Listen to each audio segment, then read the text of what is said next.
Official father of England भाई India बन चुका हुआ है। T20 की सीरीज जिस तरह उन्होंने हराई थी प्रदनाक भाई, ओडीआई का पहला मैच में उनको दर्दनाक हरा दिया। आज तक हिस्ट्री के अंदर जनाब इंग्लैंड इंडिया से नहीं जीता।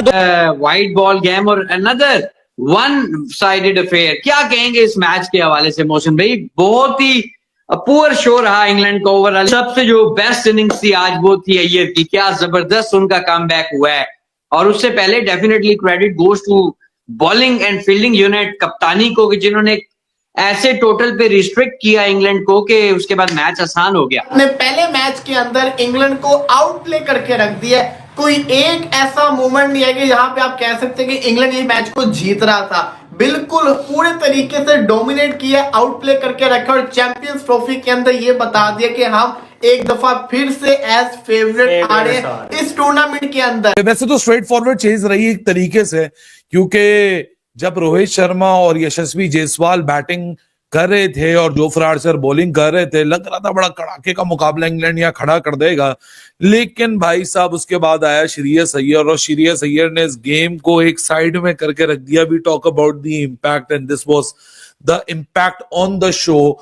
और क्या जबरदस्त किस्म की आज श्रेयस अय्यर ने इस इनिंग्स को अप्रोच किया। इंडिया अपने होम ग्राउंड में हो चाहे अवे में हो, दुनिया में कोई भी टीम हो जनाब, इंडिया को इस टाइम हराना नामुमकिन बना हुआ है। हर्षित राणा डेब्यूटेंट आया, उसने ऐसा परफॉर्म किया कि भाई चारों खाने चित कर दिया। आज इंग्लैंड के बैट्समैनों को पाकिस्तानी वहां से बात करते हैं, मैम क्या कहेंगे आज जिस तरह के इन्होंने धुएं उड़ाए हैं?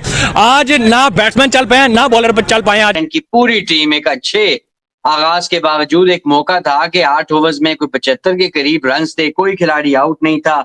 लेकिन उसके बाद बिल्कुल एक typical modern day English team का कोलैप्स हुआ और इस वक्त तक पूरी टीम जो है वो 248 पर ढेर होकर घर पहुंच गई है। 47.4 ओवर्स का वक्त लगा। By the time Shreyas Iyer 36 बॉलें खेल के गया, वो डैमेज क्रिएट करके जा चुका था। 36 बॉलों का मतलब होता है 6 ओवर। 6 ओवर में एक बंदा 59 runs at a strike rate of 164 with 9 boundaries with 2 sixes, which is by the way by that time जब वो आउट होके गया 249 रन की चेज में, वहीं चेज को वो किल करके जा चुका था। क्योंकि एक बॉलिंग अटैक थी जोफ्रा आर्चर और साकिब महमूद की जब श्रेयस अय्यर क्रीज के ऊपर नहीं आए थे, और एक बॉलिंग अटैक था इंग्लैंड का जब श्रेयस अय्यर बैटिंग करके आउट होके चला गया। और उसके बाद फिर शुभमन गिल और अक्षर पटेल ने भी बड़ी जबरदस्त इनिंग्स का यहाँ मुजाहिरा किया। इंडिया के लिए भी आज ये इंग्लैंड की बात करें, इंडिया की बात करें, सबके लिए ये आज लिटमस टेस्ट है,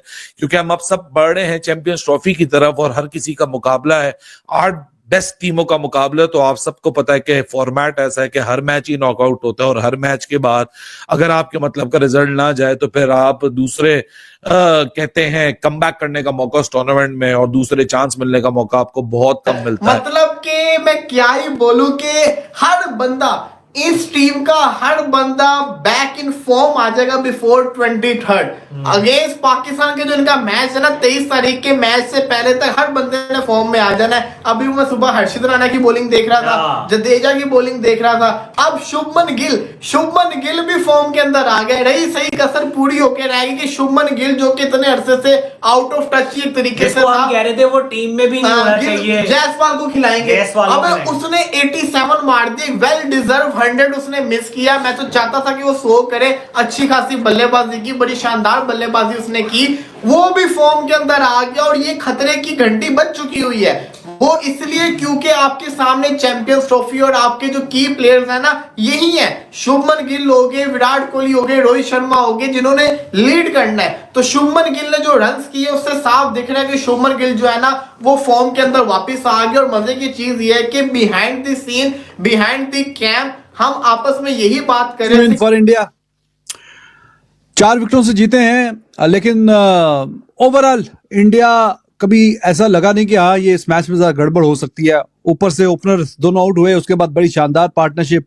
अय्यर वो तो लग रहा था भाईजान किसी और ही पिच पे, किसी और ही प्लेनेट पे खेल रहा है। Iyer was too good, Gill was amazing, Akshar Patel की प्रमोशन की गई, ही वाज फैंटास्टिक।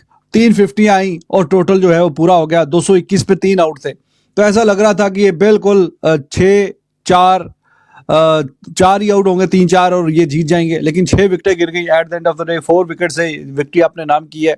लेकिन no doubt about it, still it is a massive win in context of the balls check करें कि अभी 40 ओवर भी पूरे नहीं हुए और technically 68 balls to spare with 4 wickets in hand, तो आसानी से ये मैच अपने नाम कर लिया इंडिया ने।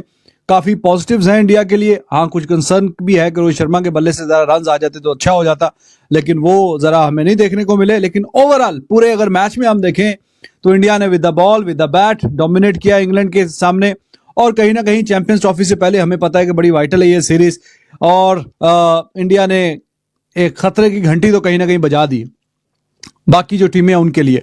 और इसमें कोई शक शुबे वाली बात होनी नहीं चाहिए कि कोई भी वर्ल्ड कप हो या T20 हो या 50 ओवर का हो या चैंपियंस ट्रॉफी, तो India usually they reach to the final और द